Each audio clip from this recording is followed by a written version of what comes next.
पुणी अड़ुआरे तुलसी गणनाट्य मालिक नांदुबाबू ओरफ अनंत नारायण धल कलाकार तांकु टंका मागिबारु राति अधरे करुछंती एमिति कुआडे तांको कथारे राजी नहेले लोक लगाई माड़ मारिबा सह रेप करिबा को कही धमक देउछंती।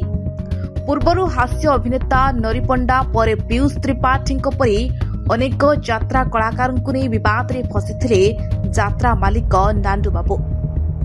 से घटना थंडा पड़िथिबा बेले पुणी विवाद रे पड़िछंती नांदुबाबू।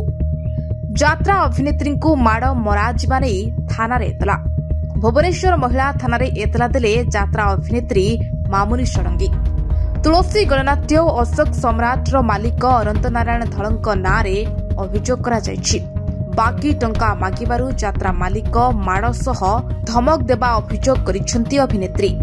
बालेश्वर बालियापाल कैंप रे माड़ मरा जाइथिबा कथा कहिसंती अभिनेत्री मामुनी षडंगी। लोक लगाई माड़ मारिथिबा एतलारे दर्शा जाइछि।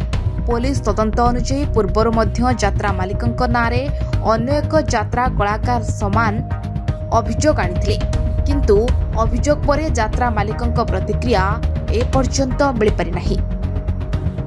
Bureau report news express.